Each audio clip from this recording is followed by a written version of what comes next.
Now down to by 2 players, looking for that rotation. Already through the spawn, and M&A finds another. Really just running and gunning, feeling fearless, excuse me. As Quarter will get one, and Guns are another. Up 2-0 is Penn Trafford. All right, I am back. I think we got the technical issue fixed. I can finally see the game feed again. And my oh my, I just came back at the absolute perfect time. A flawless round for Penn Trafford as well. I think they forced last round as well. Hot sauce. Yeah, they were able to, maybe like half buy. Yeah, we saw a few members. We saw a few members kind of force up. I know Project Ice Cream had a stinger there. It looks like the majority of them really. And now forcing in to Sheriffs and Armor. Ooh. This is really tough for them, right? Because I don't see them winning this round. They are still outgunned off of this bonus here, but not able to full buy up. And with this loss here, they won't be able to full buy next round as well. Well, again, they're trying this one defender setup, and I don't really like this. You can see M&A already satcheling in. Oh, her toe is spotted out, but Mr. Omniverse still managed to pick up the kill on Quarters. M&A with a quick trade, though, pulls it back to a 4-on-4, but you can see they're struggling. They're trying to find any weapon, but there's simply none, as M&A just mows them one by one. Now on to a 3 versus 2 retake. Edward Scissorhand drop down to 22, and Pillow, the long-range Spectre, just takes him out, and Walmart can't really do much. I mean, like you said in the beginning, pistol versus like SMGs and rifle, it's just not gonna happen.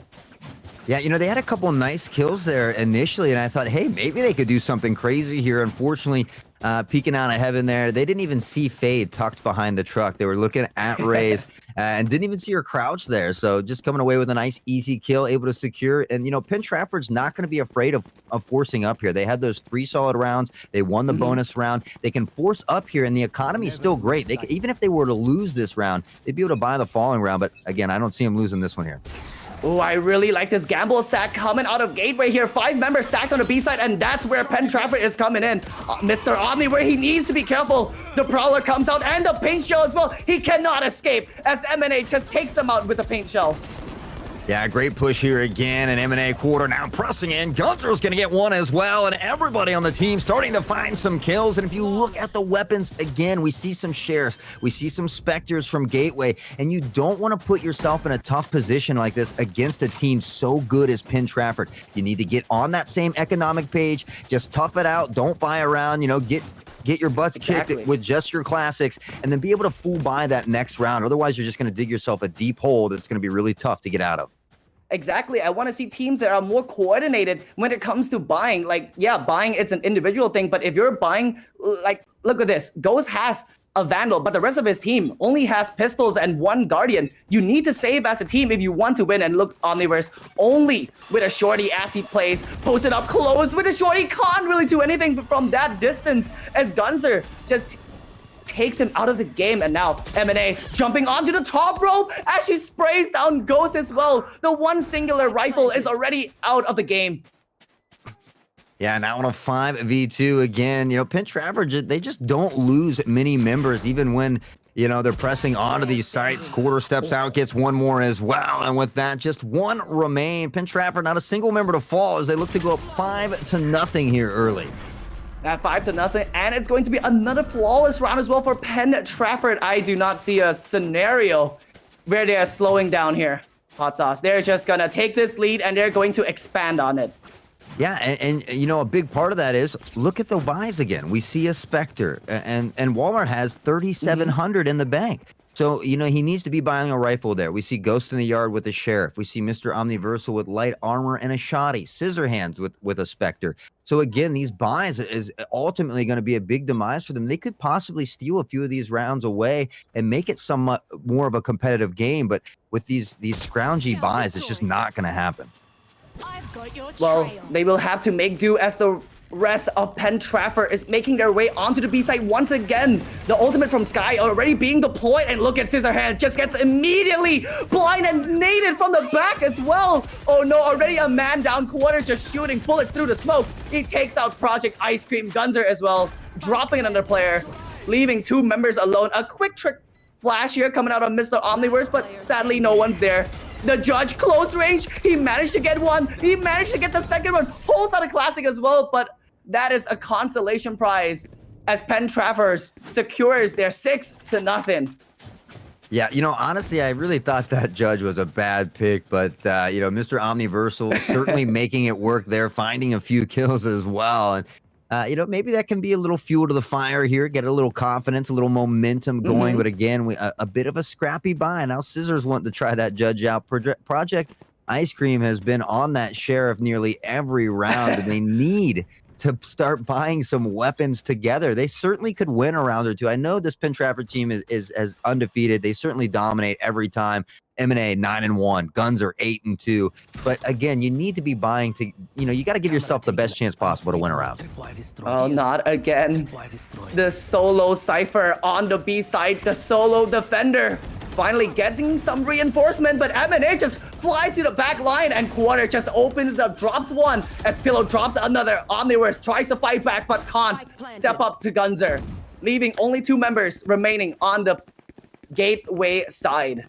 Yeah, and I love how Penn Trafford attacks, right? Not just allowing Raze to blast in by herself, but they always have a couple members pushing in very quickly with that Raze blast pack. So as those enemies are looking up in the air, trying to locate that Raze, they're pressing in, finding some easy kills. We saw Quarter get a couple in tube there as well. And it's just the team chemistry, the way they flow together is so good. And that's why Penn Trafford is undefeated and looking to win this playoffs here. I mean, the reason why I said Bind is really difficult to play on attacker side is because most team are uncoordinated. But man, watching Penn Trafford play, they just synergize so well with each other. And what you mentioned, we oftentimes see M&A just flies in with the satchel, and that's not her only job. The rest of her teammate just follows her back and just picks up the trade. When she's flying in, they're looking at her through the sky, and they're not going to be looking at you as the second entry frag. And easy pickings for them as Quarter, what he did last round. Oh, the Quarter flash, finding a cheeky kill. I know, I thought he was going to have that one, and Gunzer's going to find a 2-piece. That's a 2K for Quarter now, and they probably know where Chamber is because he's always over here alone. Or Cypher. The Cypher. Oh, he's being pinned and boxed in, and Gunzer with that triple kill as well. Just crouch in, and another flawless round for Penn Trafford. Man, that flash from Phoenix at side shower, I really thought he had that full flash. Yeah, I did too, but Quarter just playing that angle so nicely. And that's what's crazy about this team, right, is that not only do they have a lot of very skillful shooters, right, 12-2, 9-1, 9-2, 6-0, 4-0 across the board there, just dominating. But it really comes down to that use of utility and that use of utility cohesively together as a team. Everybody just working so well, from the smokes to the flashes, the entry, and they really press collectively together. And right now, just putting on an absolute clinic as Omniversal finds the first one, but M&A will get the trade here at short. Oh well, blast packing in. The scan will reveal 2 members, as well as Hello just sprays him down inside the smoke because he was already revealed. Walmart, he needs to back up because he hears the Prowler and the Seeker as well. That's the double trouble as M&A walks with the utility, picks him off as he was shooting at the util. Oh my god, what was that peek from M&A? Just rips his head off, leaving Ghost in the yard alone. Tries to defuse, but the spike is all the way at A side, and M&A, she knows that Ghost is here to peek and can't really do anything as M&A picks up the quadra kill and the 9th round for Penn Trafford as well.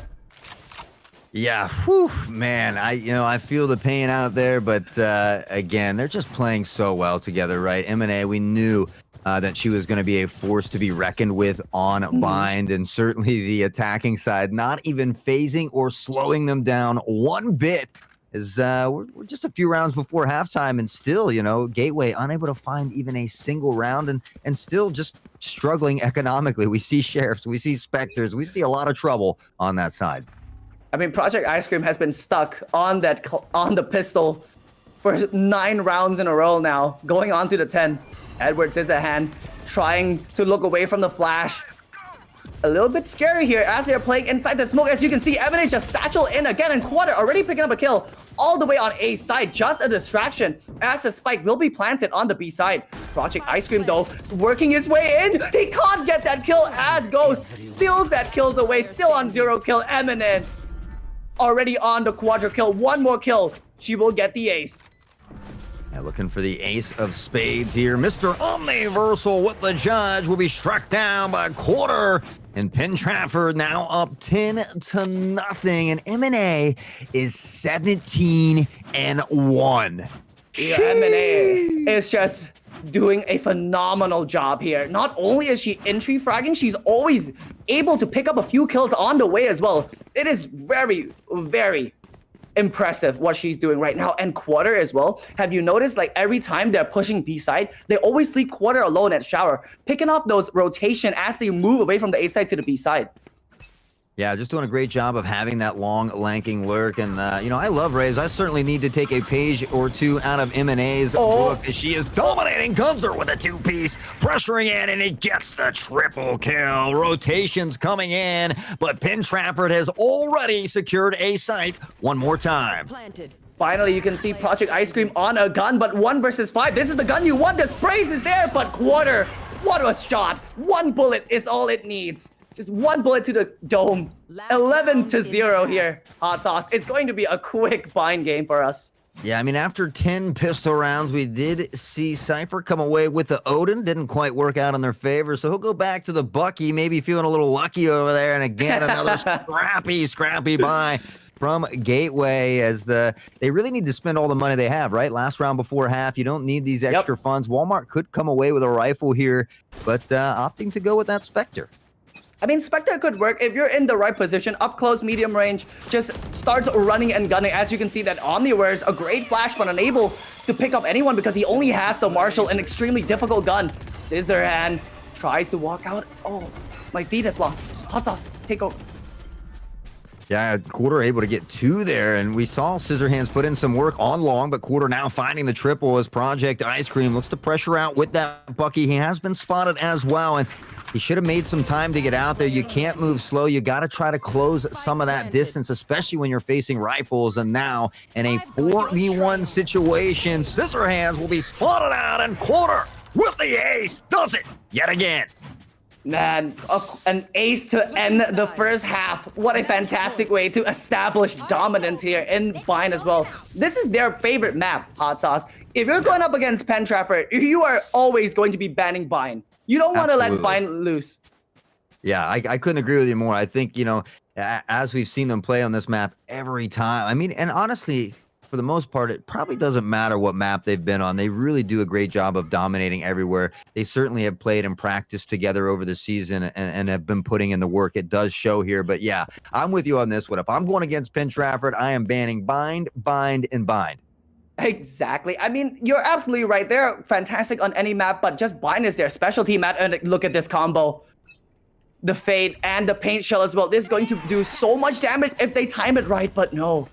Gateway playing smart, waiting for the util before making their way out, but they need to be careful as Quarter from the back, he takes 2. And now M&A satchels in.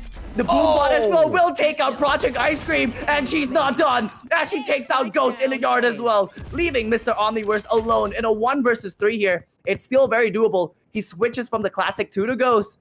He is extremely low. He needs to be diligent with the shots he needs. He does have a heal though, but opting not to use it. He does pick off Pillow that is unaware. Now 2 players to go through. 1 flash remaining. Decide to use the molly to block off the position as he rotates. He needs to get the spike though. He does not have possession of spike, so he needs to fight his way back to get it. Yeah, you know, I'm kind of surprised by that as well. I would have liked to see him maybe go ahead and heal up all the way, but he is looking for an ace here, so if he can find these 2, it'll certainly be a huge play. He does have 1 more flash. You can hear the footstep of Hello. He peeks out, and Hello will finalize the kill. 13-0. GG to both team, but Pen Trafford staying undefeated. Oh my God. Yeah, I mean, you know, if you want to have an exciting show for your first playoff game of the season, that is certainly the way to do it. 13-0.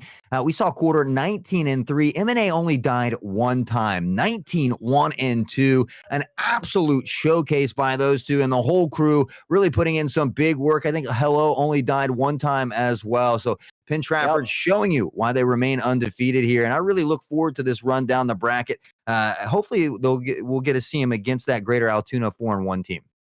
You know what I'm most impressed by is that how is M&A entry fragging every single round, but only suffering from 1 death? It just doesn't happen. Yeah, it's absolutely nutty. crazy.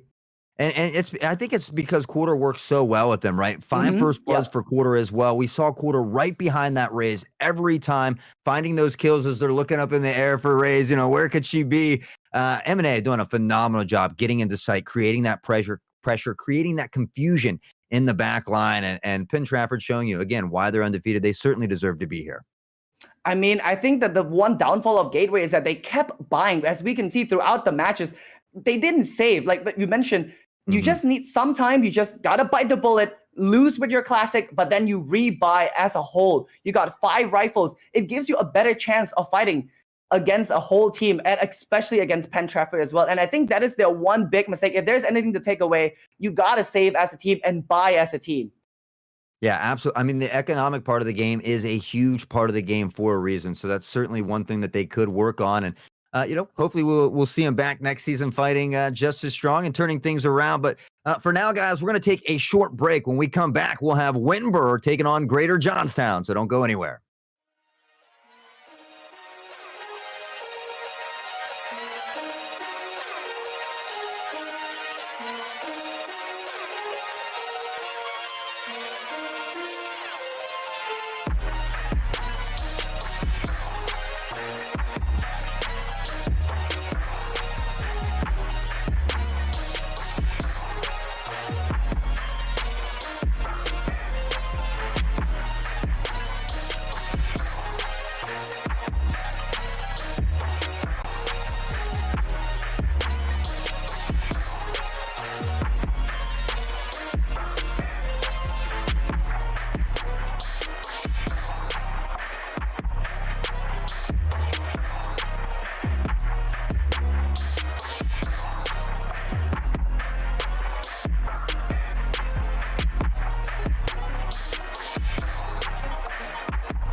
Hello, everyone, and welcome back to the Tech High School Series Division One playoffs. We've already got one insane game out of the way. Penn Trafford rolling through the competition, but this one should be much closer here. Both these teams 3-2 on the season. Winburn taking on Greater Johnstown. Mango. I mean, yeah, it should be a little bit of a more of a close matchup for us here, not just like a 13-0 like the first game. But yeah, I definitely hope that they can bring up some fantastic play. And man, my noteworthy player is going to be Mr. Gary with those Chamber Headhunter. We've seen him done it multiple times, just a one bullet, one kill every single time. And I think he's going to be the determining factor of whether or not they win or lose today. Yeah, I agree. We've seen Mr. Gary pop off time and time again. On the other side of things, however, Sacrificed is another one that we've seen really dominate. The Reina, yes, you remember. I think we did that game together last week as well. So a lot of fun. I think that we'll have some good head-to-head competitions there. We'll jump onto that Valorant roster there. The home team, Garrett, Mr. Gary. We've got Andrew under Anjas. What is that? Jaren, as I've been calling Blase. We've got Q Thief, who is Caden, and Raymond. Under that name, Bucky there. I think they've been rocking that Sova these days as well. So looking forward to seeing Winburn out there. And we'll take a look at Greater Johnstown here, Mango. Yeah, but on the side of Greater Johnstown, you got the other side. It's not Blase. It's going to be Blaze. And we got Amps. How do you say this? Hot sauce? Brian. No, sorry. The middle one. Zyver. Zyver? Damn. What is Zyver, Zyver. Zyver, you. And of course, the Reina made himself Sacrifice and Zwams. Last but not least as well. That one's just fun, right? Zwams. Yeah, it just sounds nice. Yeah, it rolls off the tongue. Strong name. Yeah. So strong name and hopefully a strong performance. Absolutely. I think we're gonna have a banger here. Like I said, both these teams 3-2. Winburn happens to be the number 4 seed. Greater Johnstown happens to be the number 5 seed. But it is what it is. It's going to be a very close one. We'll jump over to those map picks and bans there. As you can see, we did have Greater Johnstown banning Breeze, so Winburn does opt to select Icebox, and Winburn will be attacking on Icebox. We'll find Greater Johnstown on that defense here in these early rounds. Man, we're going to be playing on Icebox as well. A lot of weird angles, a lot of up and down. So not your usual conventional, like, FPS shooters where you only have to look left or right. But this time, you got to look up as well. Well, on the defender side, you can see, let's take a look at their comp. We got Blaze already hovering the Viper.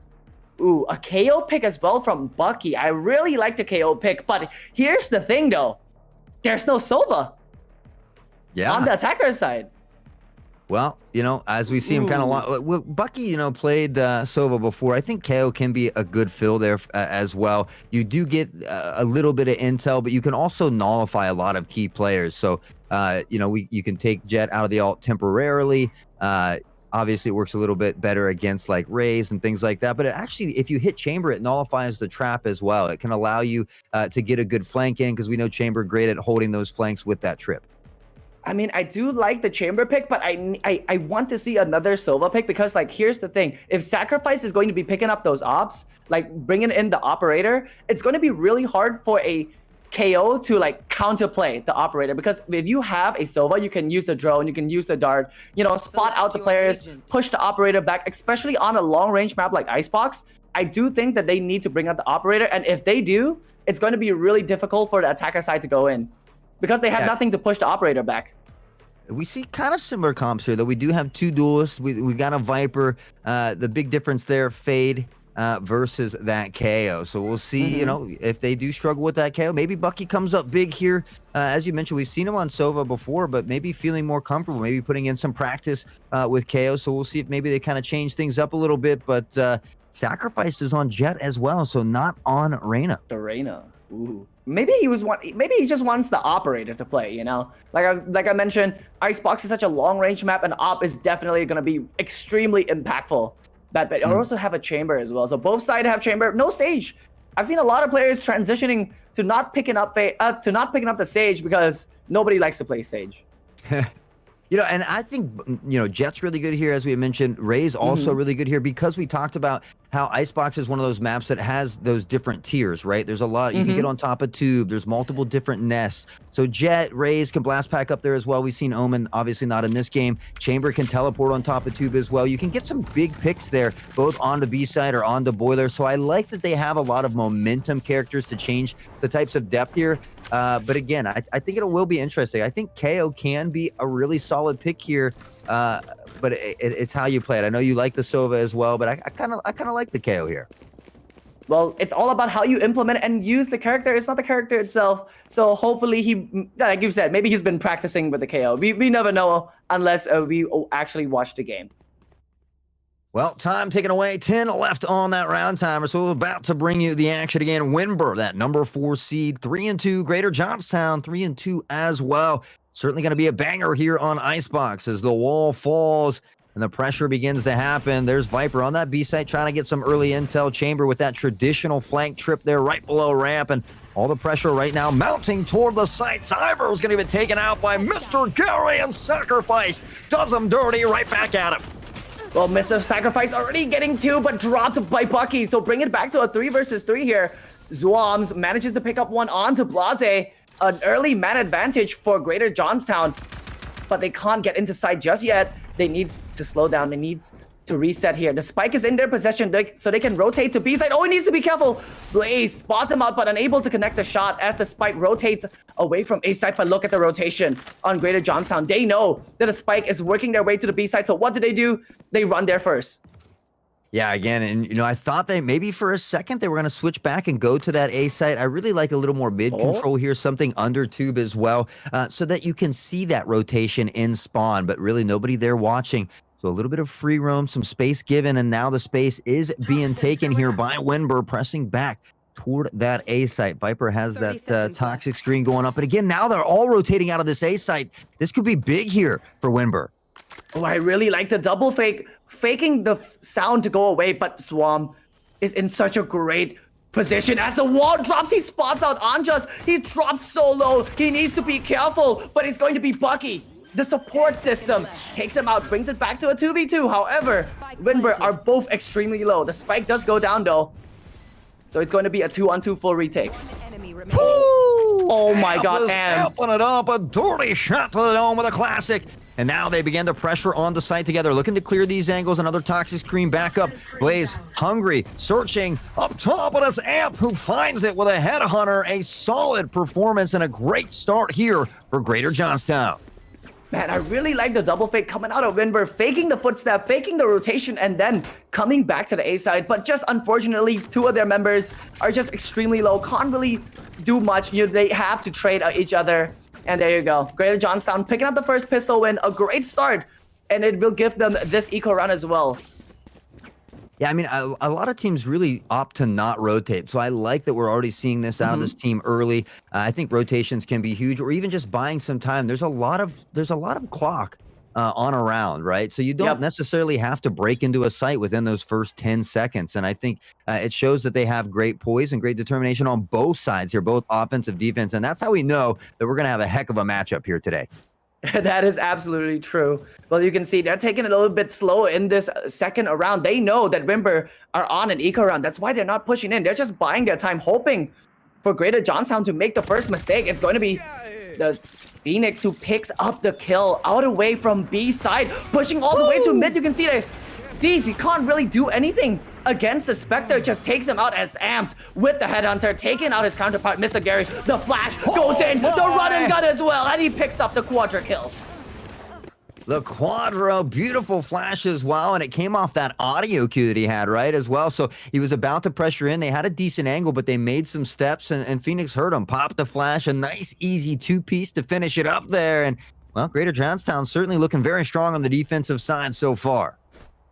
Well, that was just an eco round for them. Now, this is the true test. As you can see, a full buy from Winber.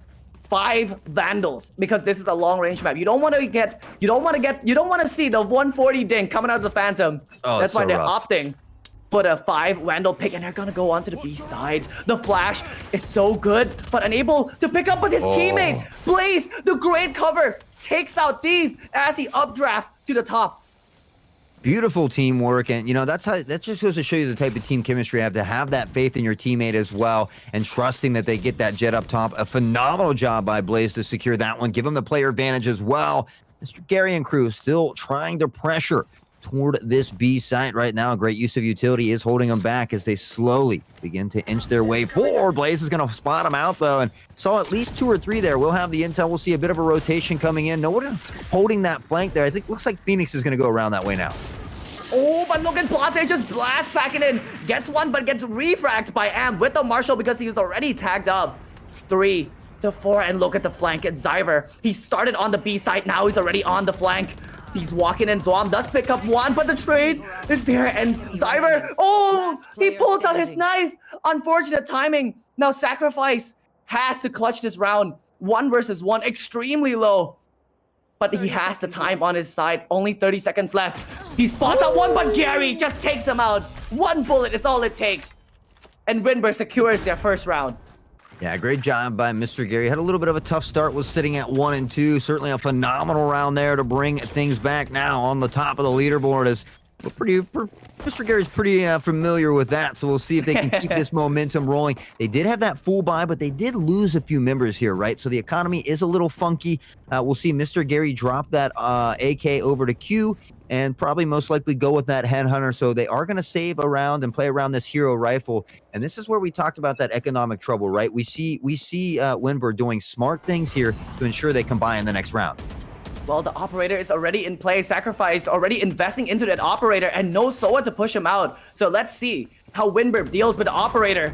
I'm not sure if he shot yet. Finally pulling the trigger, but can't connect the shot just yet as both teams retreat back with no casualty.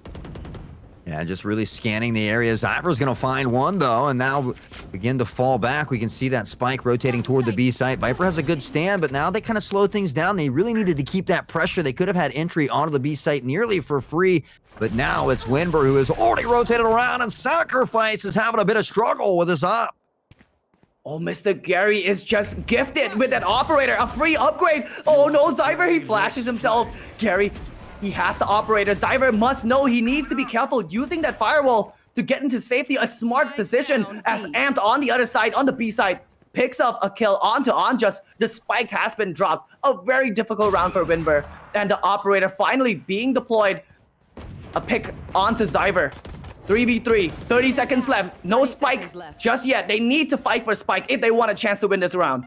Yeah, I was a little confused. Mr. Gary had that free op, decided to go with a tour de force, and Bucky will find one with a ghost here now. Swam's sitting with that Vandal, has the spike spotted. Here's the blast pack from Raze as well. Time is ticking, though. They have just 12 seconds to make something happen. And KO will try to get the spike down here. Fade on the other side. We'll let it fall, and Blase does it all day. Another beautiful set of kills, virtually with no health, to tie it up. A thrifty round nonetheless for Winber. And yeah, I was really confused because I know Mr. Gary has an operator, but then he pops the tour de force. You know what he did? He threw the operator away off the map. That's why he was in that corner. He threw the operator and then deciding to invest in the tour de force. I'm not sure if that's economically sound, but hey, it works. They got the thrifty. They tied up the scoreline 2-2, and finally, Greater Johnstown are forced to eco for the first time in our matchup.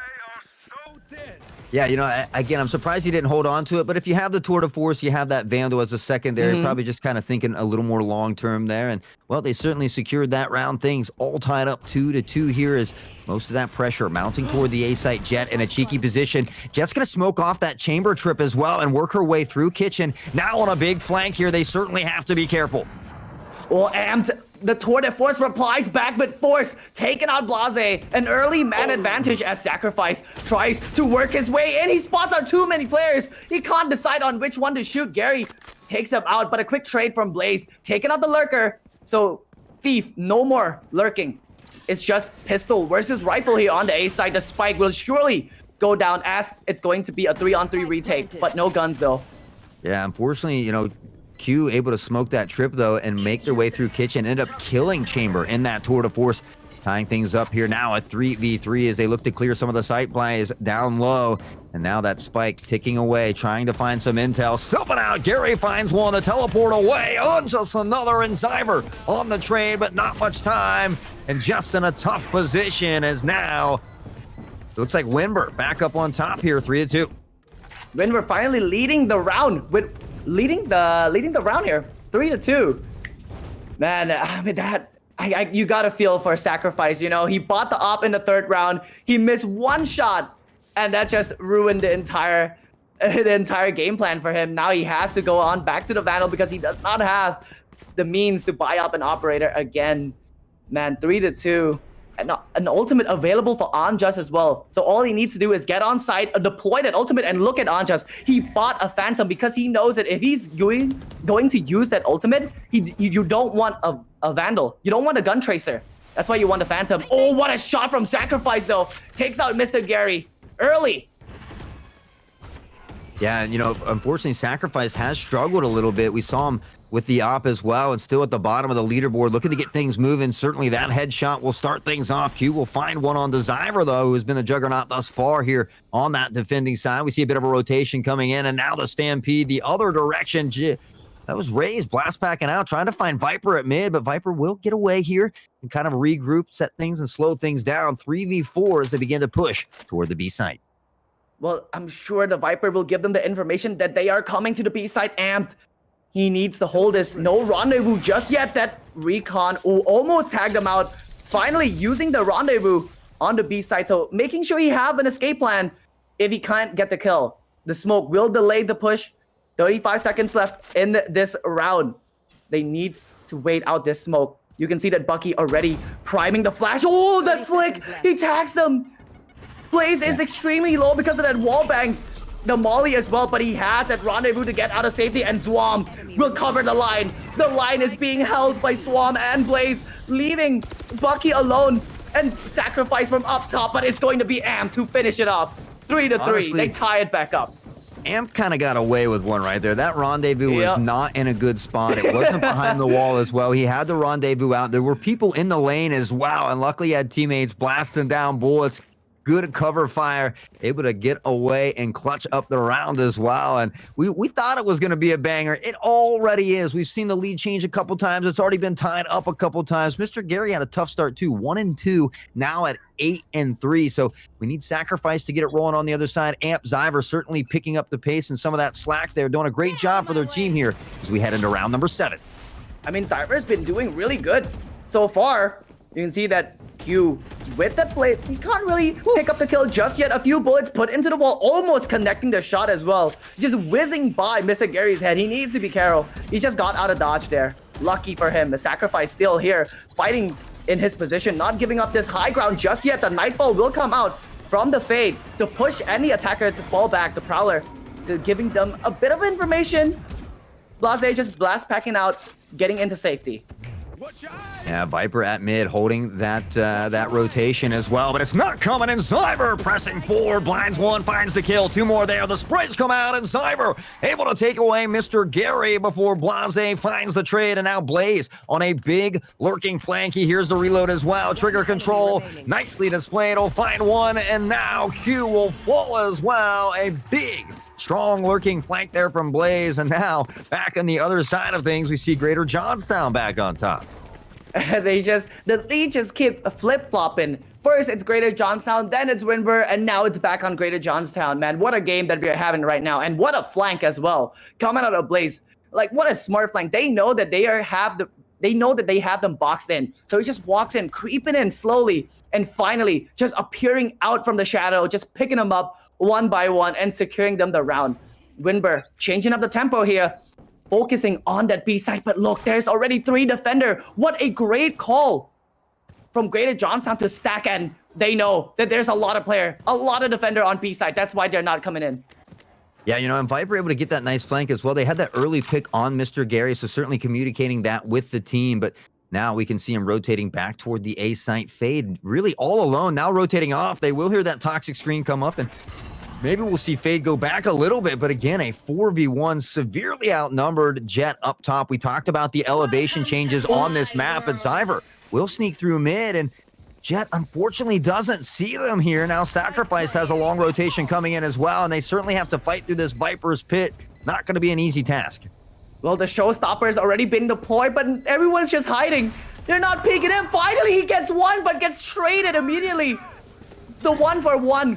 It's going to be a 4-on-4 retake, but they've had to fight through. Oh no, that rendezvous again, Mr. Gary, but he's still getting away. How is this possible? But Anja's already fallen. The Viper's pit has fallen, but a teammate is there to cover him. Blaze left alone in a 1 versus 2. He needs to defuse the spike, but he knows that there's 2 members hunting him down. He's not going to even tap. He spots out Mr. Gary, shoots him a little bit, and now he needs to play the time, and look at that. Q from the back just shoots him, giving him the 4th round, tying it back up. And Q was still sitting mid that entirety of that round. When they heard that Phoenix ult, they actually pushed near their spawn. When Phoenix got out of his ult, that was a free kill there for Q, and they quickly rotated all the way back to their spawn to get up into Rafters and secure a good double, really just a crossfire there on that spike. So right now playing very well. We see him tie it up one more time at 4-4, and Zyver is doing a phenomenal job here today. Oh, Zyver deciding to pick up the op on the Phoenix. And he's going to have so many opportunity as they are working their way to the B side. A good jump peek, spotting out the operator, so they will not try to contest this. They're just going to go to the other side. A smart play, because they know that that operator is going to be deadly, but AMS already opened up the round with a kill onto Blase. Yeah, it's a good early pick as well. Kind of help alleviate some of that pressure they create with those black passes, with those dashes from Jet as well. And I believe that Fade heard the intel does, and Suobs will find Q here on that A site. A big pick, and really, Winber not sure where to go. We've seen him rotate from B to A, now trying to get some pressure at mid. As Onjess will find one, and now Mr. Gary trying to work his way up B as the spike rotates into the position. Still has the flanking trip, and the spike is spotted, and Sacrifice is dropping bodies now on a 3v2. The slight player advantage in favor of Greater Johnstown. They're being boxed in once again. Zyver, he hears the footstep. He knows they're coming back. The operator's trouble. What was that? Bucky just rips his head as he walks by. Oh my god, and now A side is clear. It's in there. It's theirs for the taken. They just need to get there and put the spike down. But the defender, they're already here. They know. They're just waiting. The EMP being deployed as well. So no more utility on the defender side. They have to wait it out. Bucky, underhand flash, making sure that no one's hiding behind him as he plants. Oh, there's the jiggle peek. Gary's going to find one through the screens there, though. And now again, in a 2v1, Fade has a tough job ahead of them, trying to play off of these prowlers here, trying to check all the angles. And there's so many spots to check on this map, especially when you're down a player as well. Really using all the utility to the maximum. We'll find one here in 410 Maze, and with that, now has spotted the circle one, able to fight the kill. The bomb goes out, and now the flick, the spray is there, and Mr. Gary is going to find this one now up 5-4. Again, these lead changes are nutty here, Mango. It just keep flip-flopping, and oh my, Bucky, definitely the savior of that round. With that one beautiful kill onto Zyver, it gave them the opportunity to rotate away from the B side and plant the spike and get that post-plant position. But that shot should not have landed from Bucky. And he was just full-on sprinting as Zyver just looking through his soul with the scope and just saw that bullet flying in. Yeah, honestly, Phoenix kind of re-peaked that angle, though. We heard the footsteps running. Phoenix had the angle and opted to swing and step out as well. I think if Phoenix was a little more patient there and allowed him to come into the crosshair, that he would have found that kill. But, we weren't sure how KO was going to do. Certainly doing a great job here so far. We saw that EMP coming in at the end, really stopping the utility from that defending team as well. So certainly doing a great job thus far. They have the upper hand here by a round. And again, really playing this slow pace around mid, kind of rotating a lot, trying to see if they can draw out this defensive team, this Greater Johnstown team, and allow them to get that first pick. Where are you? Well, mid control is the name of the game right now as Winber. They have 5 members trying to fight for this mid position. The Viper's Pit already being deployed on the A side, so it's going to be really difficult for them to come onto the A side. Prowler being deployed as Suam tries to gather information as to where the attacker side will end up going. You can see Mr. Gary waiting inside their spawn, not moving an inch as the attacker side tries to lurk into this Viper ultimate. They need to be careful. Mr. Gary is just hiding inside spawn. Zyver, will he spot? And there you go, Mr. Gary just peeking out at the absolute best time as he gets the kill. And now the rest of Winber is just flooding into the A side, passing the Viper's ultimate as well. Blaze, he does have the judge. He knows the spike is planted, but can he get the kill? And yes, he does for the trade. The Viper's Pit is down. There's no more Viper Pit. Oh, man. QT's going to find one here as well. Sacrifice with a nice shot. Blase on the trade and sacrifice back to Mr. Gary, who's been an absolute legend other than that first round and really just stringing together a nice series of kills. How frustrating is it, right? If there's only 30 seconds left in the round and you're coming through spawn and you get killed from a guy who's still sitting in spawn. I mean, that is just frustrating. Yeah, I mean, you can see his plan there from a Zyver. He tried to use the firewall to block vision of the trap so he can flank, but unfortunate for him, Mr. Gary is just sitting patiently inside the spawn till the very last possible moment. Man, that is very frustrating here. Get out of my way. Yeah, Well, and it's also, great on his part, right? It's really hard to sit still for a minute in this game. Yeah, and so he that really is showed true. great patience there as well. Well, Zyver trying to take the mid control, but they are just waiting for him. Once again, you can see Sacrifice walking up. Oh, he might spot out one here at mid, and there you go, Thief. It's just gonna be so patient, and another flank kill for Winber. Oh, Mr. Gary's going to step in and get one as well. And really, Winber just being more patient, even on the attacking side. We're seeing Greater Johnstown kind of get a little uneasy, not really being patient, pushing out. We saw Jet pushing out at mid there as well. And it's giving Winber these early picks, these early player advantages. And once they get it, they certainly don't stop. Well, Zyver making them fight for it as he takes out Q and another one onto Anjas. A double kill already for Zyver, but there's still 3 more members. The time is ticking. He needs to go. He spots out Bucky and the spray. The connect is there. Oh my god, the triple kill. But he can't get the last one as Blase finalized the kill and giving Winber the 7th round. But what a close fight there. Zyver coming up huge with triple kill. Just one more kill was needed there. Yeah, we've seen Zyver really put in some great work so far this game. Sacrifice struggling just a little bit, so we'll see if they can get that popping off here soon. Amp certainly has done a phenomenal job as well, but they do find themselves down by 3 rounds as we head into the final round before halftime. Full buys across the board. The armor's not quite there for Blaze, but we'll see if they can come up with this final round and just make it a 2-round or 2-game 2-round deficit of the game. Take a look at the minimap. You can see that Thief is just waiting inside spawn with an operator, looking down mid. Zyver using the run it back to push them back. Mr. Gary takes him out with the tour de force, but it's okay. It's just the Phoenix ultimate. So a little bit of information gathered is all. Paint shells coming in as well. No real damage being done just yet, but the attack appearing to be mounting toward this A site. But this is what Winber does so well. They create some pressure over here. They create some noise, and they slowly begin to rotate back. See if they can find a flank or a push where they get this early pick. Blase putting in some damage early. Phoenix going to have to fall back and heal. And again, they're sticking to their plan, and it's certainly working to a T for them at the moment.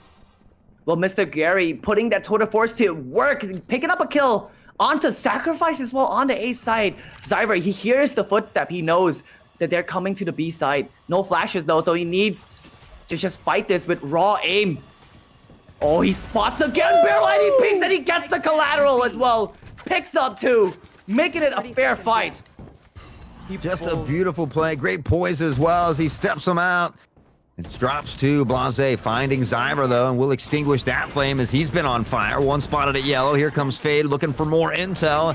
And now working off the Prowlers as well. Q from mid, up top, raining down. Well, the op will find one time. Taken away, 9 seconds on the clock. Takes 4 to get the plant. Amp stepping it up. Now as he finds one more. 3 seconds. They can't find the plant. All he's got to do is run for safety. Mr. Gary's on the hunt. But they finally get it. What a great job. Great situational awareness by Amp as well as he cleans up in the end. I mean, and he gets the 2 kill as well at the end. Yeah. I mean, that is just a cherry on top, you know? Like, he already so smart. He knows that there is no time, so why fight? There's no reason to fight. He just runs away, secures the round, and then he flipped the switch. He gets the 2 kill to boost his confidence going into the second half. Yeah, I mean, you couldn't ask for a better round going into the second half. Yeah, you're down by 3. Now you win one. You're pumped up going into the second half. You're only down by 2 rounds, right? If you win this pistol round and then force up, most likely you have a tie game at this point. So doing a great job of keeping their composure, battling back here, and we'll see if they can kind of throw them in the mix here in the second half. Well, Winber are on the defender side now. On the attacker side now, right? No. Oh. Winber is on defense now. Oh, Winber's on defense now. Mr. Gary, he has 4 bullet in the chamber. He peeks out, he spots out many players, but can't really get the kill. He tags them up just a little bit. The Haunt will give information. Oh! Zyver, a little bit cheeky. The flash will connect onto Gary, and he can't escape. He's just jumping into the wall. Yeah, in rare form, we don't see Mr. Gary miss too many of those headhunters, but unfortunately those shots just not aligning here. As Anjas tucked into the corner, working off the toxic screen. Zyver, Bucky both find a kill, stepping out. The 2-tap, the 2-step, and he does find some big damage on the chamber here. Now Anjas pressuring for the spike, already down though. And they've got to find some space here. Q will tap the bomb, try to draw him out a little bit. Bucky pops the dome of Suoms, and Blaze looks to find the trade. Now on a 2v2. Not enough time here. Certainly don't want to peek together. And now there is no time. Great clutch here by Amp and crew as they look to tie things up. Just 1 round away now, Mango. Well, I mean, they get the kill, but they can't really get the spike because there's no time. You're absolutely right. Because of that pistol round win, it just ensures that they're going to be a 7-7 scoreline. This is just going to be an eco round. Yeah, I Easy mean, work as well. It's gonna. Ideally, they should win this round. If they don't, it's really gonna put things into a hectic bind. But they have the weapons here. We see maybe Q's gonna go with that Marshall, but not really forcing up for most members here. Again, we should looking up at 7-7. It's that following round on that bonus. If they can win this one, that will really mean a lot for them. Well, if all things going according to plan, this should be an easy round for Johnstown. But nothing is easy when it comes to Winber. Sacrifice with the Spectre, trying the jump and gun. The dash is in as well, but it's going to be Zyver who opens up the round on to Blase. Look at this. He's hiding inside the smoke, but Sacrifice, a quick flick back onto Q. Takes him out. And there's only 2 more defender remaining. Man, and they are hungry and fearless, just stomping around on site. Mr. Gary will find one, the classic, and he nearly gets that second one on Phoenix, but it's Zyver who comes away with a big triple kill. And just like that, we're all tied up yet again at 7-7. And I mean, we've been tied up, what, 3 or 4 times here. Certainly a phenomenal match so far. And the edge of my seat is about to fall off here, Mango. I mean, it's so close between these 2 teams. As you mentioned, they are like the 4th and 5th seed. So they're pretty, similar in standings. So this is what we're seeing. Again, this is going to be the true test for Greater Johnstown. Can they push into the side with only Spectres and 1 Sheriff? But there's only 1 defender on A side, though. It's going to be Bucky. He has the Vandal. It's a 1-man army as the rest. Oh, Greater Johnstown is coming in. Oh, a dink onto him as well. 5 HP left. He needs to fall back, but can't escape Zyver as he takes him out.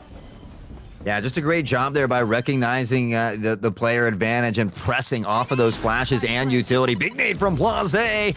But it looks like Chamber will be able to sneak to the other corner. Mr. Gary able to find one. Sacrifice on a big trade up top here in Rafters as they pressure in with that spike down, though. Able to fall back to a more a safer place here.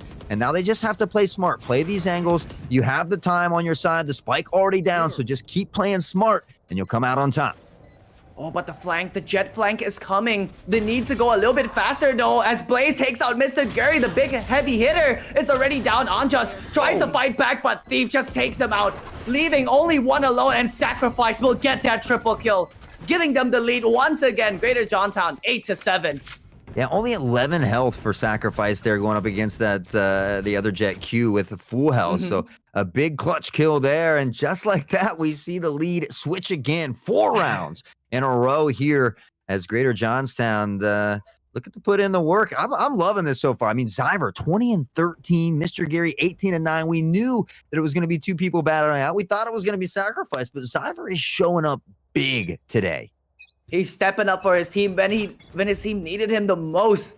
Mr. Gary is also trying to putting up a fight, but really, he's just really not delivering because there's just so many heavy hitters on the other side. And Sacrifice needs to step up if he wants to help out Mr. Gary. Yeah, it's kind of weird. I mean, we have a lot of mid defensive control here, and they're kind of leaving some of these sites a little open here, really working off this KO and Raze. And Q will find one with a Marshall, though. That's going to be a huge pick for them. And now in a bit of trouble here at mid. They're already 2 players down. And man, I don't know what's going on here. Man, they're just fighting for mid. They're fighting for A. This is just an eco round for Winbird, and somehow they already got 2 kills off of it.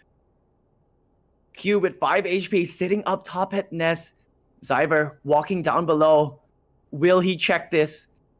Oh my god, the gun model is gonna be blocking him.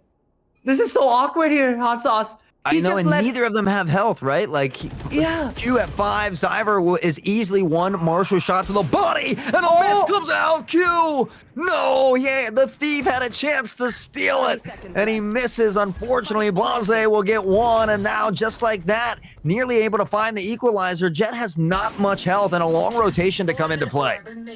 Well, he does manage to pick up a Vandal, so maybe 1 good bullet will give them the advantage. 2 versus 3, still a mad advantage for Winbird, just an eco round as well. An interesting turn of events. Well, he's already on the flank, but 5 HP. He spots out Zooms. He does ping it out. He spots out Blaze as well, but he doesn't have an opportunity to peek. He's just walking in. Finally, spots out Zoom as he takes him out, and he gets that last one as well with 5 HP. Thief stole that round away from Greater Johnstown. Yeah, what a way to tug at the heartstrings, the emotions. We see Thief over on the A site, missing that Marshall shot. Phoenix gets through, finds the kill. 5 health for Jet, coming around on that flank, finds a Vandal, and clutches it up to do what? To tie it up yet again. Man, it was so frustrating. Know that he's on the flank, but he doesn't have an angle to shoot. He spots them out, but they're just bobbing and weaving away from his line of sight. And it's just, oh man, that was just so frustrating to watch. And not only bobbing and weaving out of his sight, but never once looking that direction either, right? Like, what is going on here? Out of my way. Well, the scoreboard is tied up at once again. Thief playing this forward positioning super aggressive. He needs to be careful. Sacrifice popping the Blade Storm. The updraft as well. Thief, he spots out Zyver, but Zyver, the sprays are finally connecting as he takes out Thief. No dash to get into safety. Now man down as the site will surely falls into the hands of Johnstown as they blast through the A defender. Yeah, Blaze just stringing together kill after kill as Mr. Gary will fall again on Jess on the spray transfer. Not quite there as Sacrifice coming through with the blades. And again, they'll find themselves up by 1 here, 9-8. And this can't get any closer. The economy, a bit of a trouble here for Mr. Gary and crew. We see a couple members with money, but really 2 or 3 of them shouldn't be able to buy here. So going to be interesting to see what they choose to do. Maybe a half buy because Thief can just pop the Blade Storm and buy full armor, and he will do. But look, let's take a look at the scoreboard. You can see that on the attacker side, Johnstown has done a phenomenal job. They only lost 1 round in the 5th round that they're playing on the second half. So their attacker side is very powerful. Well, consistency is always key, so we'll see if they can keep it going here. But Oh. a pressure at mid, Q's going to get caught off guard already, and Blaze finds a big pick here.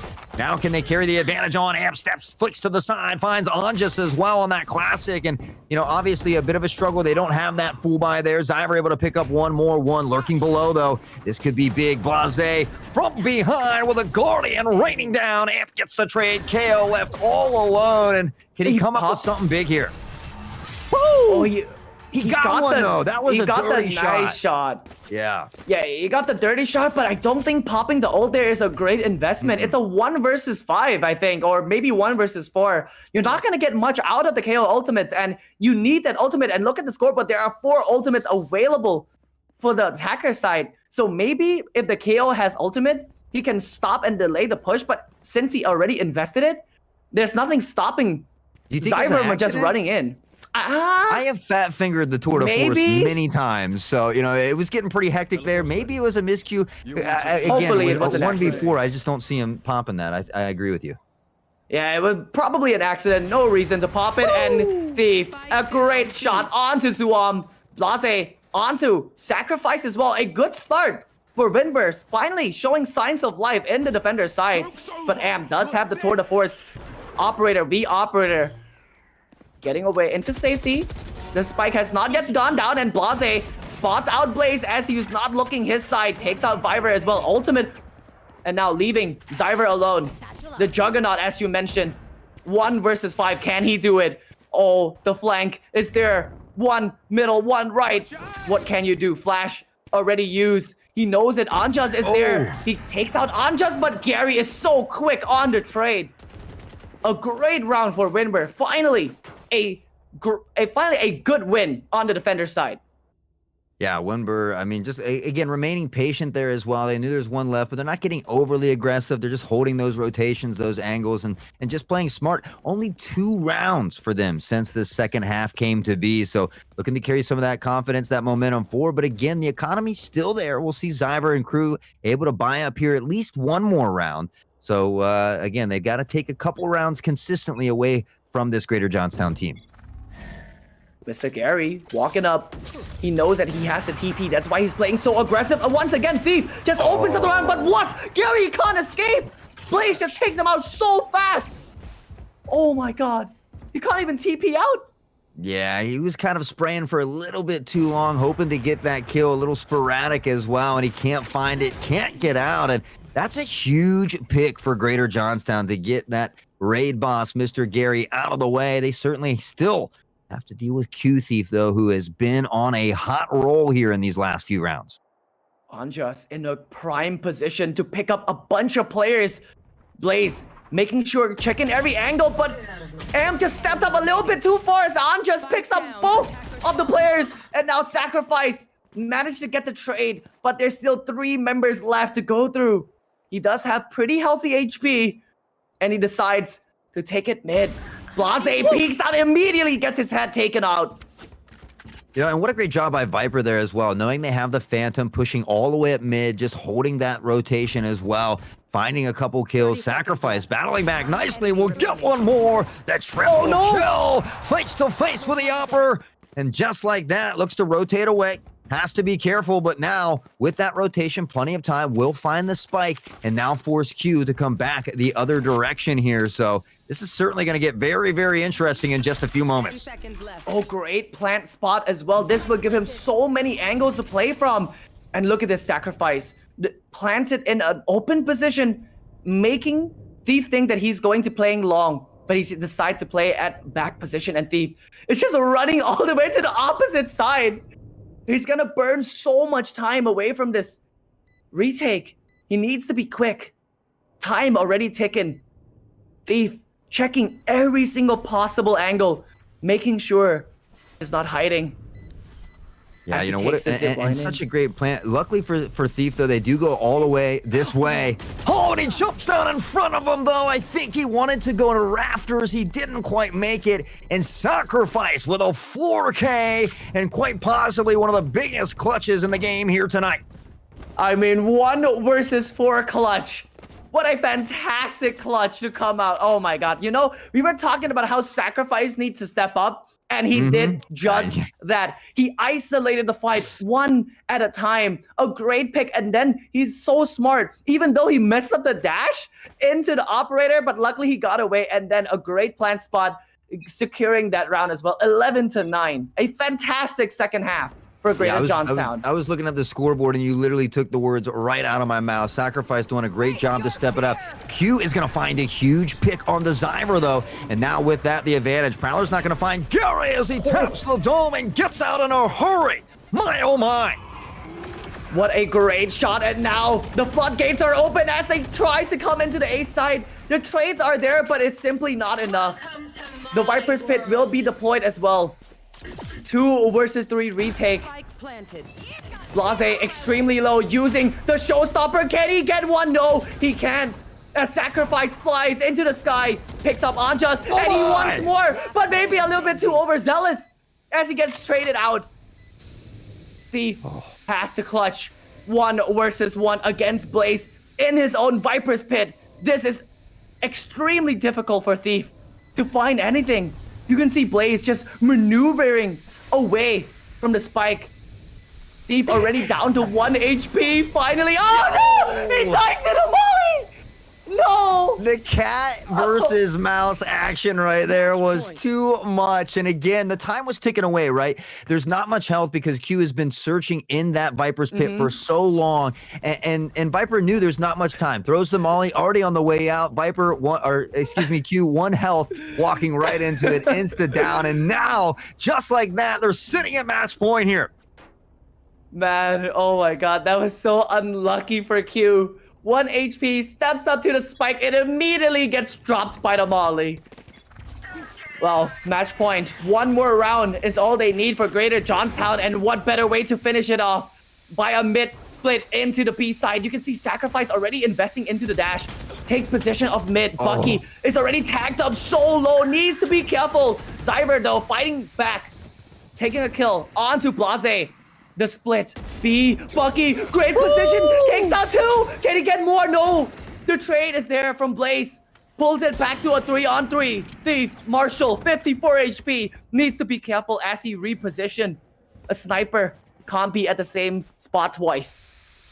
Man, what a phenomenal job there by Bucky to kind of put a little bit of an equalizer into the mix. Anjas with that Spectre. Here's the footsteps. Pitter-pattering around. Now tries to take a peek. We'll return to the integrity of that Viper's Pit now. And again, back out once more. Can hear the shots ringing out. Has to be careful. Doesn't know Fade is flirting right above them. Dancing on the dome. Q will find one with a Marshall. And Q has certainly been very, very good with that Marshall here tonight. You can see the Fade is just looking for the Viper from the 2nd floor. But he can't see anyone. He's still there on the 2nd floor. The spike is in his possession. Finally, Zuam using that lead is so perfect. Takes out Anjas. An opportunity presents itself. 1 versus 2. Can he do it? This would be phenomenal for him if he could clutch this up. And just what a great job by that to find the Viper. Really, again, we see more of that cat and mouse around the Viper's Pit. Zuam's able to get it. A tough position, still has full health here. However, though, Q's going to tap the spike as well, and they look to kind of press together here. Now working together, Q forward. Gary's there as well. The spray, and he knows it. Oh, what a play! Sheesh! That's a definite sheesh for real. Hot sauce. What a fantastic way to end the series. Can the stream hear it? Oh my god, that is you know it, baby. You know it. That is Zyver, fantastic. 25-20. Blaze, 20-14. And Gary doing a phenomenal job, but in the end, Sacrifice really picking it up as well. 13-9, your final score, and Greater Johnstown coming out looking fierce here, especially in that second half. I mean, their attacker side is just so phenomenal, and with that clutch from Sacrifice, gave them the momentum, gave them the confidence that they needed to close it out, and what a way to close it out as well. My god, that 1v2 clutch to end the game, fantastic. Yeah, many and chef kisses. Was it the 1v4? Was it Jet? Sacrifice? Yeah, it was Sacrifice. It was Sacrifice. He isolated the fight. He knows that he doesn't have the numbers advantage, so he fought them one-on-one. separately, and he got the round. Fantastic play from And Sacrifice. look at the first bloods from Zyver here. 8 first bloods, a phenomenal job finding these first picks to give his team that advantage. And now they're going to advance on in that playoff bracket. We knew that was going to be a great game. I did not know it was going to be that phenomenal. Just a great display by all the players on the field. Everybody should be happy, win or lose there. But fortunately for Greater Johnstown, they will move forward in that playoff bracket, Mango. I mean, congratulations to them. And yeah, if you're losing today, I mean, don't be sad. You can always come back next season. And Matt, you can't be sad about your performance. You put up a great fight, and both teams played phenomenal. It's just that Sacrifice finally warmed up. He woke up, put in some work. It's just like that sometimes. Yeah, and at least when I lose, it makes you hungry for that next season. You go back, you review what you did wrong, you grow as a team, and you only get better. So I certainly look forward to seeing all these players develop over time. But guys, that's not even all the action we have today. It's going to be hard to match that, but we do have one more exciting series coming up for you here in just a little bit. Greater Altoona, that number 2 seed, taking on Westmont Hilltop. So don't go anywhere. We've got more exciting action for you when we come back after this short break.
Hello, everyone, and welcome back to the Tech High School Series Division One playoffs. So we got one more exciting game here for you. The Greater Altoona, number 2 seed, is currently sitting 4-1 versus Westmont Hilltop, who unfortunately was 0-5 on the season, but looking to pull out a big upset here tonight. I mean, if there's a time to pull up an upset, it is definitely now in the playoffs. You know, like they're already down so many games. There's only one way up, and that's up, right? Come on, you got to bring out all the stats. Like you got everything. Like you got no pressure. You're just gonna go in guns blazing.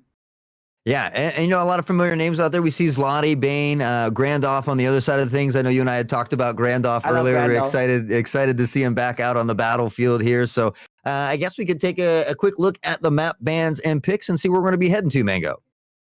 Yep, and it's going to be banning Ascent. Oh, I really like the Ascent ban because, you know, everybody loves Ascent. Everybody knows Ascent. So it's going to be a wild card, but we're going to be playing on Haven. three-sided map here, Hot Sauce. So you're not only going to be defending one side, you're going to be defending three sides at the exact same time. Yeah, I think Haven can be one of those maps that can favor that attacking side if you push together as a team well and you use your utility very well. Two key things that make this an attacking siding map, but you certainly have to execute those things well as well. Yeah, you're definitely right. I want to see some clean execute coming out of the attacker side. I mean, I don't want to see them going in solo, guns blazing. I want to see them hit a site at the exact same time, and the support is going to be there as well. Well, I can't wait. I mean, are we going to be jumping into game or what's happening here? Let's not wait any longer. Right. Let's get them into that character select screen and see who they're going to opt to go with. Certainly going to be a big part of that utility and attacking this three-sided map. Any key characters that you look forward to seeing here today? I know Chamber is almost always in everything. Yeah, I mean, he is Chamber after all. You got to abuse him while you can, right? Absolutely. I mean, okay, let's take a look at their team composition. We already see a Cypher being locked in here. A second Cypher of the day. We didn't see the Cypher do so well on the first time, but hopefully Mr. D-Rock can bring it back. We gotta, you know. I feel like there's other characters that are that play that role a little bit better, which is why there's supposedly a buff coming to Cypher here soon. But with that not coming yet, I feel like there are better options there. But, you know, sometimes people just play a certain or a specific character really, really well. And that might be the case here for D-Rock. It's going to be his comfort pick, most likely, because, you know, you don't often see a Cypher main, but once you see a Cypher main, that Cypher main is going to be remaining like on that agent throughout his entire career. Yeah, you know, there's some really good one-ways that you can do. There's some really cheeky trips. So if you've studied the character really well and you know where to place these things, then you can certainly do very, very well with that character. It's just, as you mentioned, kind of one of those things that you don't see as often anymore due to the fact that there are other characters out there that can be a little more viable, especially in an easier sense. So, but we'll see if they can, you know, work it to their advantage here. Again, I'm kind of liking both of these comps. I like the diversity in both the comps as well. Sova has always been a powerhouse for getting that intel, especially on these bigger maps. Certainly the rotations and the size of Haven is very big. So Sova usually does normally really well here. And then having Chamber for a backup, Omen for the smoke. So I'm excited to get into this one. You know, talking about Cypher, I don't think Cypher is even a bad pick for this map, especially if you're setting up on the A side. Most of the team, when they're playing on Haven, they're just going to leave their Cypher on A side, holding it alone, so they can have more defender spread towards B and C. So just leaving the Cypher alone. But look like they're going to have some support here, which is going to be Grandolph himself using that guiding light to giving themselves a little bit of an information. The camera's already been broken. D-Rock, he needs to fall back using that tripwire, but it's already been broken as well. Another flash coming in. They can't really pass him just yet. The drone will tag him out, placing another trap and the cage as well. D-Rock is feeling absolutely crazy as he pushes own smoke, but unfortunately gets straight, shot through the smoke. But there's Grandolph still holding the site, not giving up just yet. Finally, the support is there. Snap picks up one with the frenzy. Grandolph picks up two. There's still two more. No way! The support finally leaving Snap alone, using the flash, pop flash, but Snap picks him up, and Grandolph just secures the round. Oh my god, that you shall not collateral. pass. Holding down the A side. So dirty there, coming out of short and really almost messing up initially. D-Rock finding that first kill. You kind of want to put that screen down before you put the trap. They broke it pretty easy, but he steps through. He finds the right click with the classic. Then we see Grandolph, you know, just remaining so patient and doing exactly what he needs to do. Fortunately for Grandolph, though, they did line up coming out of short there, and that collateral with the ghost was a dash of luck, but just a beautiful play. Well, the attacker side, Greater Altoona, deciding not to buy, even though they win, and Claw will just make quick work of Blur. One shot from the Headhunter will take him out. D-Rock already on the C side, the close range Spectre, only picking up two. And now B-Milk only on the ghost, picks up Snap, but run and gun from Claw. Trades it back to a 2 versus 2. Grandolph still alive, but Claw is not done as he takes out Ain as well. This is the disadvantage of not buying the second round, even though you won. Grandolph. Yeah, that's exactly what I was going to say. You know, we saw a couple members buy, but not all the members. You need to buy as a team. And so then the team pushes in here. They find a kill. And now they've got those guns as well, and now your own guns are shooting you, and you only have a ghost there if you're Grandoff. So a bit of a gamble, because now we see Grandoff forcing up right into the Vandal, but we also see a Stinger, a Spectre, a Sheriff, a Ghost, and we saw a team get in trouble in that first game because they weren't buying as a team. They weren't on that same economic page, and right now we're seeing that again from another 0-5 team. Man, I really wish they would have bought, but their confidence got the better of them. Sticking with the pistols. Now Gandalf Marshall in play, but he hears the footstep of so many members of Westmont Hilltop just rushing through that A side. He has to fall back and try to play a 5-on-5 retake. Yeah, and a lot of pressure here coming at the A side as well. And Anne's going to find one with the Stinger, though, and maybe it'll work out in their favor. Big sprays through, and Claw through the wall up top with a tour de force, putting in work, and now Claw gets one more Snarf and fire. And what a round. That was crazy. I mean, that wall bang, you can see the chat, bro. He was just hiding inside behind the wall. He got absolutely obliterated by the tour de force. He didn't even see it coming. That's the thing. Yeah, that's just unfortunate. But you know, when you're on the other side of things, like when you're Claw and that happens to you, man, does that feel great. All right, it doesn't feel great if you're on the receiving end of it. That's for sure. No, yeah. If you're on the other side, then it's just temporary depression. Well, finally, a good buy coming out of Greater Altoona. But I see a Bucky in Gandalf's hand. He's feeling a little bit cheeky here with the Bucky. The Trailblazer and the Recon will spot him out, and he can't really run away as Fire already cut his rotation off. D-Rock holding the side. He spots out one, but Claw once again is so quick as Lottie takes out B-Milk as well. The rest of Altoona just falls into the hand of Westmont Hilltop. Yeah, I mean, they have got to find a way to stop Claw. He is just tearing them apart left and right. I mean, already most likely in double-digit kills. I think he was sitting at 8 prior to that round starting. So they have got to find an answer for this mean machine right here. Man, this is going to be such an upset if Greater Altoona loses to Westmont Hilltop, and it all started because they did not buy the second round hot sauce. Yeah, it's crazy. I don't understand how that comes to fruition, but nonetheless it did, and now here we are. So having to adapt to overcome this adversity. We'll see if they're able to fight through here now. 1-3, and already an exciting game number 3 here for us. It's just a snowball effect for Westmont Hilltop with that confidence and momentum they got in the second round. They're just plowing through. And he does have the Guardian. He does get tagged up. He needs to be careful because this wall is very spammable. But they decide to not spam Ain. He tries to go back, but Claw is ready. And you cannot stop this man. As Claw and Lottie takes out 2, but Blur is in such a great position. He shots them right in the back. Free upgrade for him. Now 2 versus 3. Man advantage for Westmont Hilltop. Oh, sorry, for Altoona. Yeah, just great trigger control there by Reyna as well. Tucked into the corner. Grandoff's going to find one here. Omen, the final member, has been spotted out. The dog is on the hunt, but B-Milks will chop him down with a Spectre.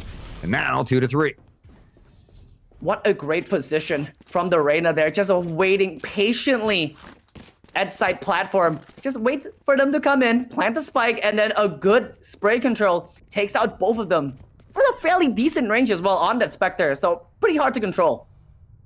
Yeah, you know, again, the Spectre never works out at range for me, so I don't know how these players have been able to do it, but it certainly works for them. And, you know, maybe I should use the Phantom more as well, because I see people running and gunning and hitting headshots with that, and I don't know what RNG Valorant gods have blessed them, but that is certainly not on my side. Well, Grandal already deploying the Seeker, giving them the information that they're coming A side, but what will you do with this information? You can see that Blur already coming in. Sorry, it's going to be Bane, but D-Rock just shuts him down using the Neural Theft as well, but Claw is not done. He is so good right now. Takes out 2 members on the A side. Spike planted. Claw is just unstoppable at this point. Yeah, he is just absolutely shredding through the competition at the moment, tucked into hell, and Brem will open up that sky as Grandoff snarfs to the domes. Lottie finds one more on the trade on the 2-piece. The double kill comes in big. It's Grandoff will finally extinguish the flame that has been Claw, but Lottie will wrap it up 2-4 as the attackers win another one. Man, Claw is just unstoppable right now. He is the Sentinel, but he's playing as an entry fragger. Every time they're coming to the A side, he's just always there to open up the side with 1 or 2 kill every single time. He's good for 2 always. So Claw 12-3 as Grandoff sitting at 6-4. Looks like he's going to go with the Marshall, even though they've got 4,200 in the bank. And again, I often wonder about these buys. Grandoff could easily buy that Stinger there for D-Rock. Instead, they'll force up into that 550 remaining for them. And again, they're going to start to dig themselves in a hole that's going to be just really hard to climb out of. Westmont Hilltop pushing their way onto the A side once again. Don't fix what's not broken, but this time they have 3 defender as Blur takes out Bane on the flank, and now the rotation from Westmont, they're moving away from the A side. They're going to be running into Blur, and Blur is not ready as Snap takes him out with the Vandal, and the C side is so open for the taken. Grandoff's going to dog in here as well, looking for some intel, but that rotation has already come to see in a hurry. Sky, Sova, everybody beginning to file on. Omen needing to hurry with that spike, though, as that counter rotation comes into play as well. And with that, B-Milks will be spotted out. Shots ring out. And again, the plant goes down with ease. The smokes are up. Going to be tough for them to push through here. They're going to need to wait this utility out just a little bit or try to push off this Grandoff flash. Well, Grandoff holding that guiding light, a good flash, but Fire is in such a good position to take him out. But D-Rock is there with the quick trade as well. Zilati and Claw just making quick work of Altura's member. And there you go, 5-2. Westmont Hilltop, what is happening here? The bottom of the leaderboard now leading the round 5-2. Yeah, I'm baffled. I couldn't tell you. 6-5 for Grandoff, and Marshall in hand again. You got to wonder what's going on with these buys here. We saw it in game number 1, and it's getting a bit scrappy over here. I'm not sure what's happening. He still have 4,700 credits, and he's still on the Marshall. Yeah. Oh, maybe he's doing some sort of a challenge, but is this the right time to do it? D-Rock, however, has the Bucky holding down the A side. B-Milk playing that B, but look at this. The Reyna. Bane already walked in, and Claw again is so precise with his shots. Not missing a beat. D-Rock fires off a warning shot, not knowing that Blur is so fast. Bane, he gets one, but gets immediately obliterated with the Bucky close range. D-Rock shots the Bulldog, a highly underrated weapon, but doesn't work out for them here. Zlati with that Phantom will wrap that up, and now Grandoff with the Shorty. It has been odd weapon after odd weapon. Snarf drops him down here, and maybe it is the Marshall-only playoff challenge, but again, I don't know if it's the right time to do that. Well, finally, he buys a gun here. Grandoff picks up an actual gun, a rifle, the Vandal, to play in this round. 6-2 already.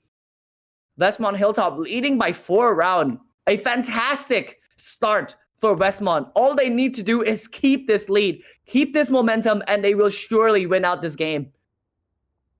Yeah, I mean, again, Claw. Zlati's doing great too, but how do you stop this juggernaut Claw? Snarf's not going to buy heavy armor here as well, and both of these teams kind of just breaking down a little bit on some of these more simple fundamentals.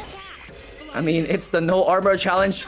Grandoff walking inside the smoke gets tagged a little bit, but this position, we've seen it once before. They need to check it. Oh no, Westmont. They're making the same mistake twice.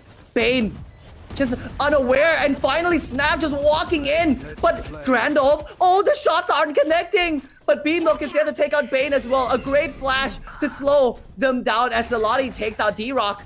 2 members for Westmont Hilltop to defend the spike. The Trailblazer running around. Can't spot anyone. Claw toward the force takes out Ain. The trade is there. It's going to be up to 1. Zilati brings it back, and he has the ultimate as well. Oh, this is going to be extremely difficult. B-Milk. Resurrection available. Taps the spike, but there's no time. I think he's just going to give up this round. Yeah, unfortunately, there's no time there with that Sova ult, so he's going to have to fall back. Had the wall and potentially could have walled off Garage there, but again, with that Sova ult, that Hunter's Fury, just not much they can do, and now they find themselves down 7-2 here early. Again, we talked about how Haven can be an attacking side of map, especially when you have good use of utility, but you want to try to get at least 3 or 4 still on that defensive side. Yeah, that is definitely for sure. If you're only getting 2 rounds into the second half, the pistol round becomes so important. If you lose the pistol round, it's like a done deal. You can't come back from that. But you need 3 or 4. You're absolutely right. Ooh, man, we've just had some weird buys all night tonight here, and now Reyna back on a judge as well. Even on both sides of the teams here, a bit of a scrappy buy. D-Rock with a Spectre in hand. We'll get the location revealed, and Claw with another dome shot. He has just been an absolute menace here today, and they've got to find a way to stop him. Oh, Silati just walking in, taking out Grandolph, and the B side is in possession of Westmont Hilltop. B-Milk does have the resurrection, but he can't get in. But Blur is on the flank. So good for the first, but can't get the second as Fire just takes him out. And now B-Milk left alone 1 versus 2. Resurrection still available for him, but decide to not use it. Fine takes out Fire, brings it back to a 1 versus 1 against Claw, the man himself. Yeah, I mean, how do you stop this beast, though? Tucked into a good position. Starts with a revive. The top, and there it is.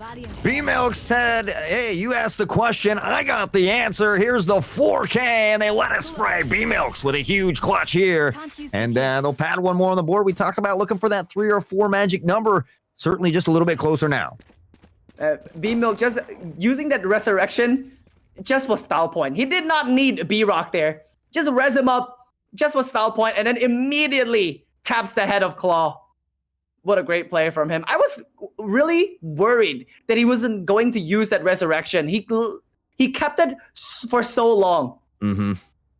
Yeah, you know, I'm one of those fans of, you know, if you've got the ult that round, use it that round, if not the following round. You want to try to use it and get another one back as well. Help your team out in as many engagements as possible. So, and there, you know, it secures some economy as well. Able to save a weapon off that res and try to work toward more things. So we'll see if they can do that. Just a couple rounds left here before halftime. Randolph on the back pedal, and he's going to get caught by Bane. That's unfortunate. Bane is still looking hungry for those kills as he pushed already up so close.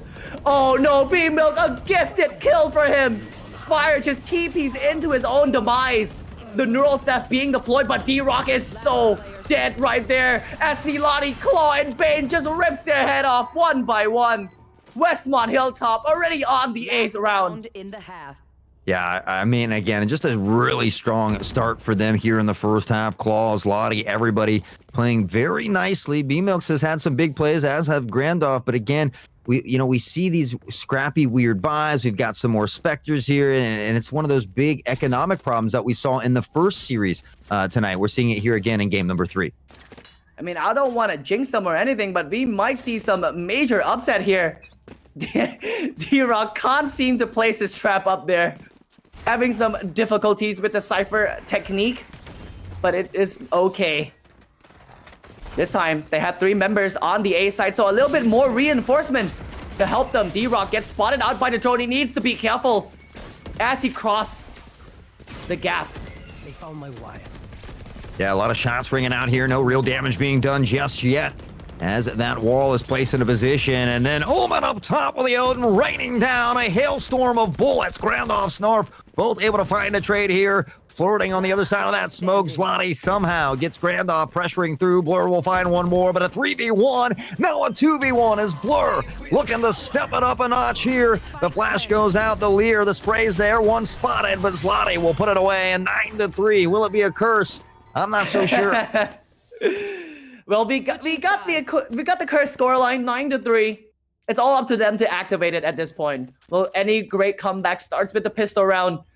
And Altoona, you got to win the pistol round. They are the favorites coming in to this matchup, but somehow Westmont Hilltop leading by so much. And the confidence as well. Claw, unstoppable as alongside his duo, Zilati. 18 frags on both of them. Oh my god. And they're not even on duelist here. Hot sauce. I don't even know which team's Westmont and which team's Greater Altoona at this point. The roles have been flipped. The roles are flipped. Man, Claw again. Both of them just dominating here. It's insane how much they've been popping off. There's Claw with a headhunter already. There you go. Sheesh, as I like to say. Quick work from Claw. Takes out the attacker. Now giving them the early man advantage to Lottie. Classic in hand. He needs to be careful. Oh no, what was that from Grandal? The shorty can't really do much. Ains though replies back with 2 kills of his own. Fire. 70 HP left, using the paranoia, but does not connect on any one of them as Ain already on the triple kill. Snarf gets a trade onto Ain, but B-Milk is there. Oh my! Through the wall! Headshot onto B-Milk. Claw. 1 versus 2. Oh, Blur. He gets the heal off of this kill, but no, it's gonna be Snarf. Again, with the wall bang, Sheriff. Triple kill as well. Man, Snarf had some dirty Sheriff shots there, and it's not always easy to do to tap that dome with that one-hitter quitter, but certainly doing a nice job there to secure 3. And as you know, when you win that pistol round, it makes things a little bit easier, a little smoother sailing going on, especially when you already have a 9-3 lead. So we see Grandoff looking to force up here. We might see him trying to play this one out. He might be the hero by. He wants to be the hero by the singular gun on the attacker side, Grandoff. And look at this positioning coming out of Altoona. Ooh, a little bit of a spam as well. Does not connect.